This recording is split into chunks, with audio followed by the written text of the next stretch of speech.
Hello, and welcome to Anime Audio Commentary. Today I'll be commenting on episode 9 of Cyberpunk Edgerunners.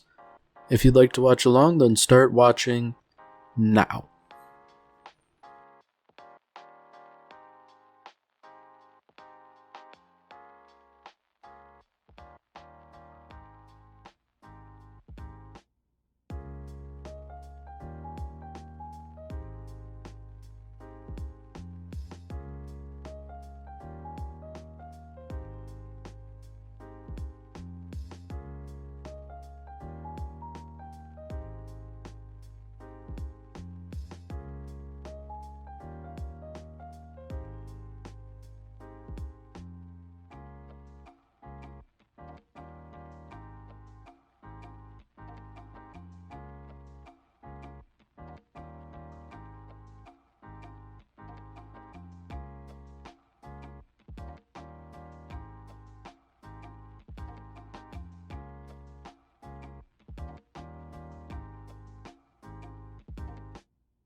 So, last we left off, things were in a bit of a tenuous situation, Lucy had just been captured, and, we don't really know if David is quite cognizant of all this.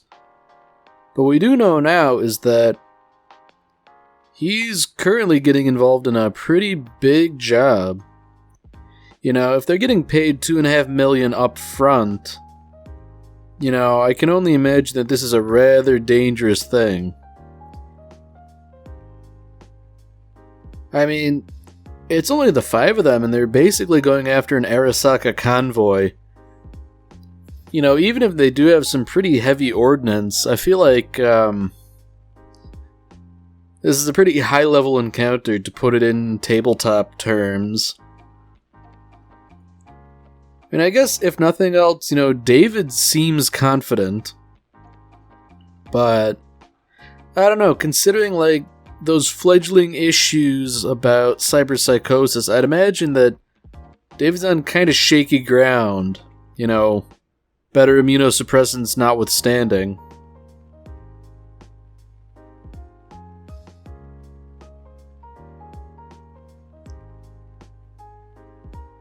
So now, things are starting to come together. Arasaka wants to use David as basically a test dummy for the cyberskeleton. Lucy wanted to protect David, and therefore she's sort of run afoul of Arasaka, hence why she got herself captured. It really does seem like the whole job is a bit of a setup.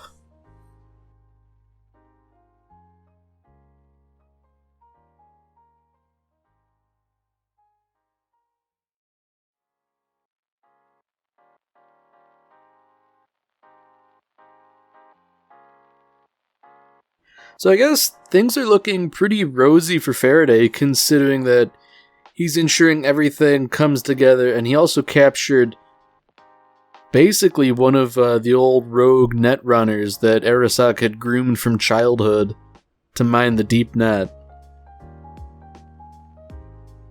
So I'd imagine, they'd be willing to pay a pretty hefty price, either to have Lucy back on their leash, or just dead or something for all the stuff she's gotten up to. Now, of course, Faraday's not exactly being too charitable with his associates here. Lest we forget, Kiwi basically stabbed everybody in the back to work with him. But at this point, Faraday's really only keeping immunity for himself, He's offering to negotiate on Kiwi's behalf, but,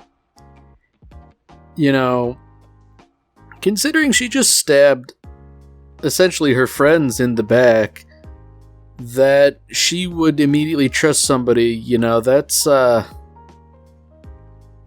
it's not exactly a smart move if she were to go for something like that.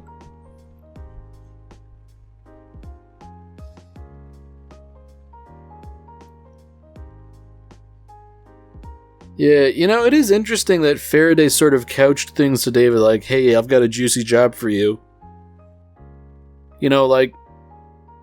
Faraday doesn't really seem like the type to do things for the benefit of others, If he's coming to you and saying, hey, I've got this really good job, I feel like that should be a pretty big red flag.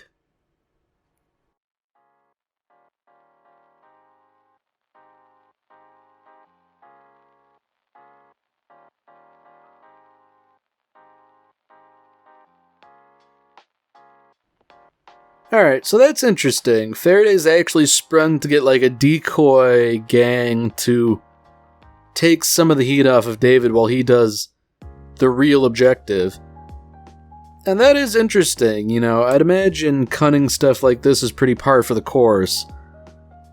On the other hand, I'd imagine just any run-of-the-mill gang isn't really going to be able to do too much. If they do really want to fulfill their role as a distraction, David and company had better act pretty darn quick to capitalize on it. I mean, the Arasaka goons really weren't playing around, they butchered them all pretty swiftly. That said, these goons are funded by Faraday, so presumably they've got some interesting hardware to work with.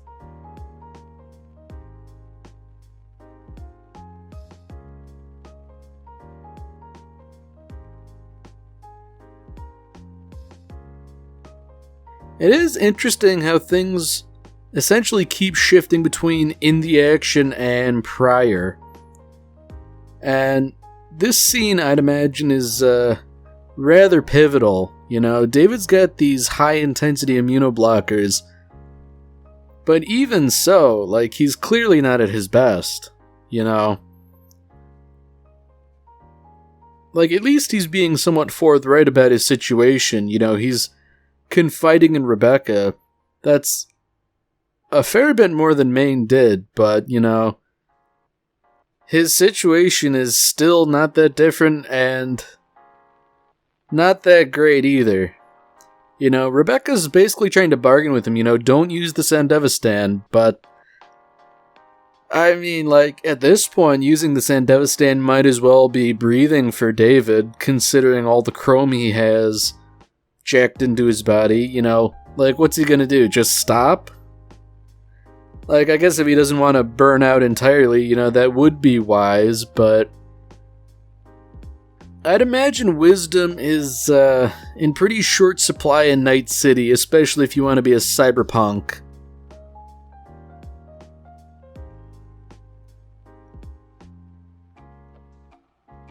So, despite ultimately being kind of a bad idea, he's just going ham with the Sandevistan. It does produce good results. He killed those guys and stole that car, but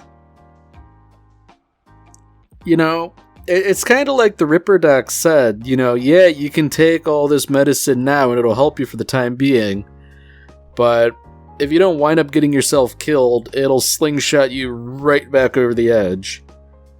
So I can only imagine the rubber band, so to speak, is getting rather taut.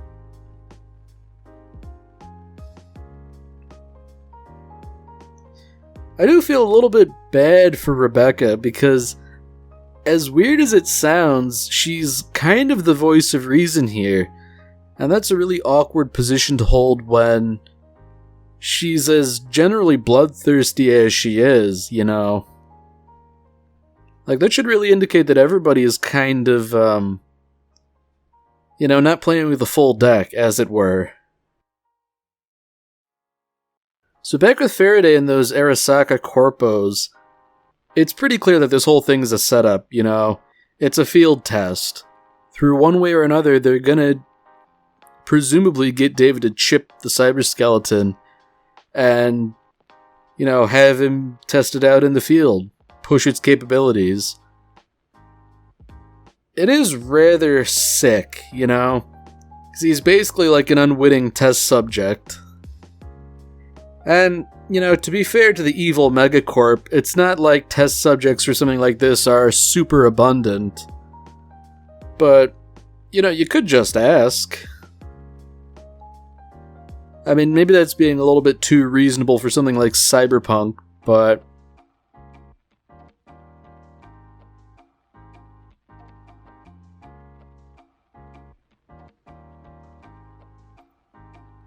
So it seems like, against all odds, even on the verge of cyberpsychosis, David has a bit of an interesting plan here.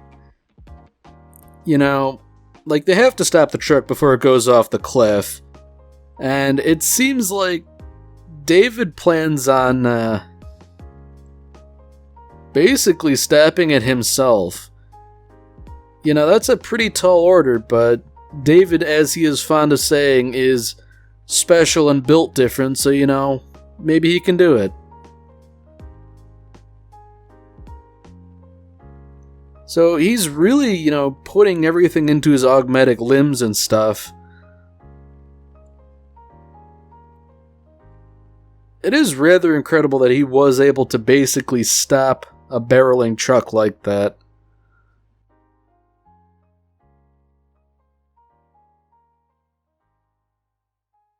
And I don't recall if I've mentioned it before, but I do believe that these cars are CG, but,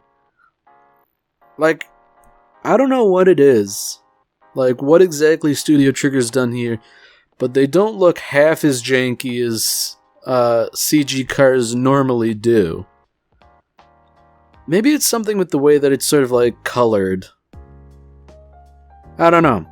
But they don't quite look hand-drawn like the other stuff. But they don't look bad either.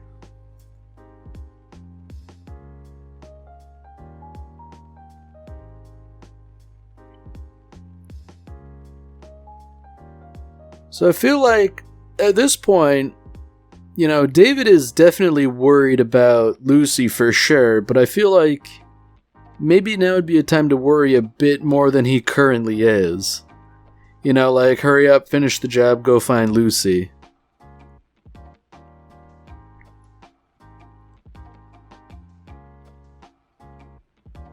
So Kiwi's being, I guess, rather blasé about this whole thing. But I guess she can afford it, seeing as how, she's betraying everybody. I mean, I can't say that she's in no danger whatsoever, because, you can't trust anybody in Night City. But as far as the rest of the gang goes, she's probably in the least amount of danger for sure. I'm almost wondering if she's making a show of hacking the thing, Because, obviously you have to make the deception convincing, but I can't help but wonder if, things might have been expedited if Faraday had given her access codes or something. Especially seeing as how, Militech is now bearing down. So this is presumably part of the cunning ploy here. David and his gang number 4 people, and a whole Militech strike force is bearing down on them. If they want to get out of this alive, the odds aren't good. I'd assume this is an encounter a DM would run if he was trying to kill the players, Either that or say, you guys better get out of Dodge real quick.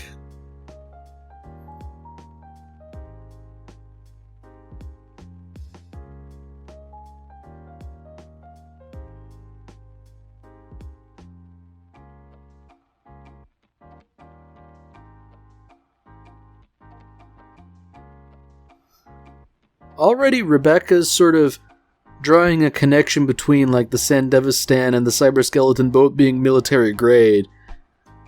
You know, I feel like that's a bad thing to do just because it sort of insinuates in David's mind that maybe he could try using something like that. But, like, if he's already struggling to contain the chrome he has, using something like this is, decidedly not going to end well. And I guess the most interesting thing about it is that this thing is just a prototype, which, you know, given how prototypes usually work in actual engineering and production and stuff like that, you know, it's going to be bulkier and less refined than the end product.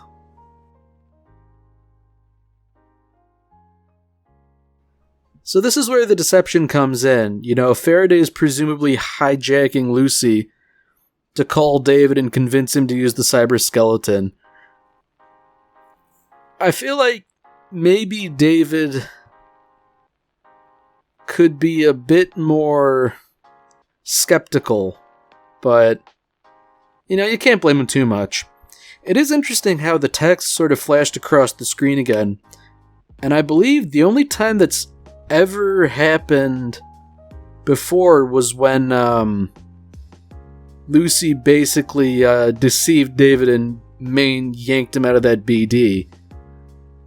So it's interesting that this sort of motif only crops up when Lucy is, through any fault of her own, whether or not she is actually being deceptive.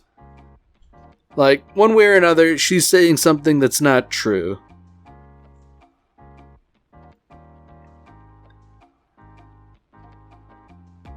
So David's in the unfortunate position where it seems like this is really their only opportunity to get out of here. Kiwi supports him just because, you know, why not? She has to betray everybody. But Rebecca's being the voice of reason that, you know, this is a really stupid idea. It's not going to end well. I do feel bad for her, the poor girl, because she is correct. You know, this isn't good. It's not going to end well. And yeah, things might not end well anyways, but, you know, like, you don't have to go out of your way to cause problems, you know?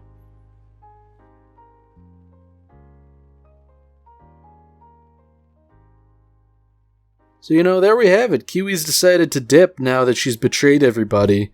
And I guess it would make sense not to stick around any longer. But at this point, everything's too late, you know. Lucy's telling him it was a trap, but it's too late, you know. He's already basically removed all his limbs to make room for this cyberskeleton. And I have to say, that is really kind of unsettling, you know? Like, so much of him was already machine and augmetic that, you know, he can basically remove it without any consequence to make room for the cyberskeleton.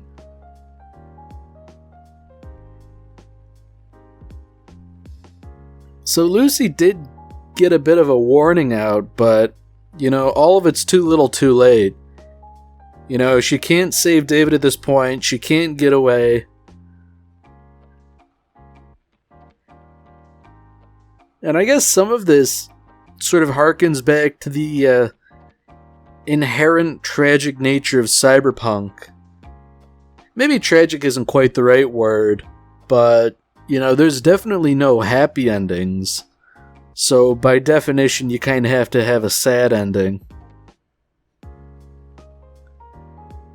Now, I think Faraday's making a bit of a mistake here by reveling in his deception and betrayal. You know, it's not like David was ever super stable to begin with mentally. You know, he kind of had a tendency to fly off the handle. But when the guy's already on the verge of cyberpsychosis and he's installing military-grade hardware, you know, maybe you shouldn't goad the guy further.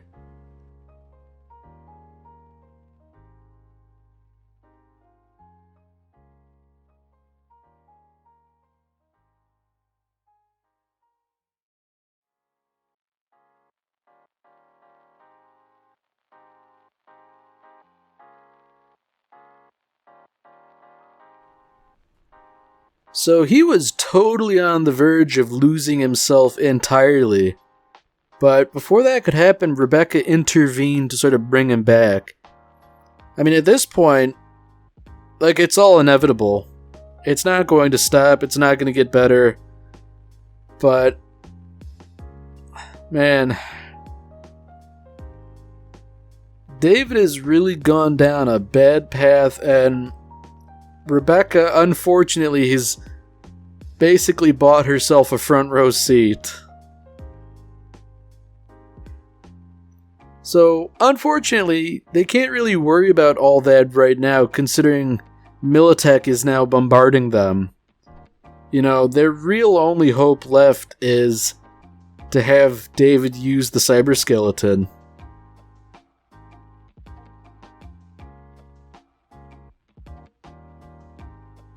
And the way Kiwi's describing the specs, you know, it seems to have jet engines, anti-gravity implements, I guess, you know, for want of a better term. It's not quite a weapon necessarily, but it is certainly used for militaristic ends. Now, it is notable that David also has the Sandevistan chipped in. I mean, I suppose of all the things he has hardwired into his body, that's probably one of the ones he can't really remove, just because, like, what are you gonna do? Get, like, a non-augmetic prosthetic spine? You know, I doubt it. And, man, but to use both of them at the same time, I feel like that's bordering on, you know, just frying your brain real quick.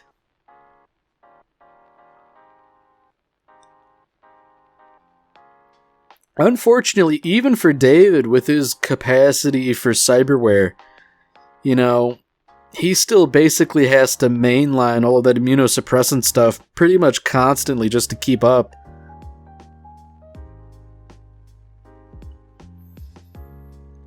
Like, I imagine the only thing that this is really comparable to is, like, cooling a computer with liquid nitrogen or something, where you need to have, like, a really strong coolant just to keep it from cooking itself. You know, that's kind of the situation David's in, where if he doesn't, like, constantly drip feed himself, he's just gonna lose it entirely.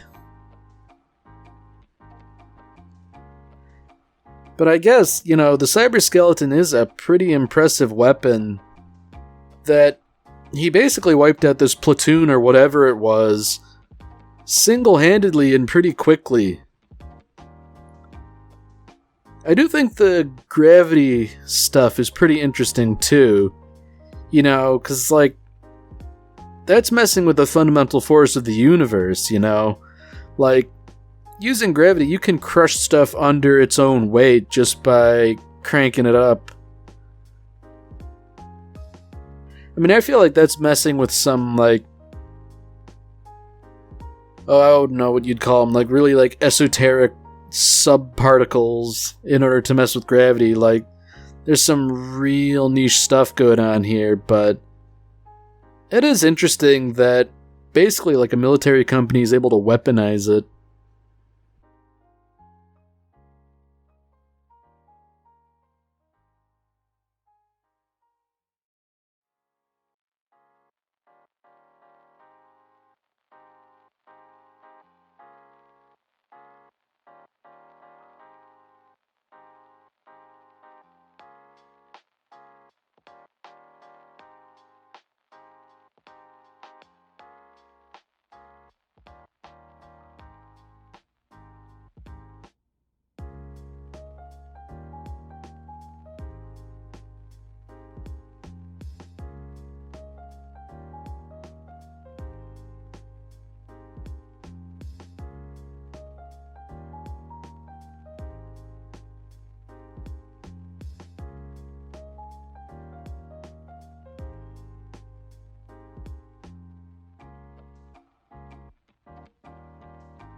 Alright, well that's it for this episode. If you've enjoyed it, then by all means, tune in for the next one. See you, Space Cowboy.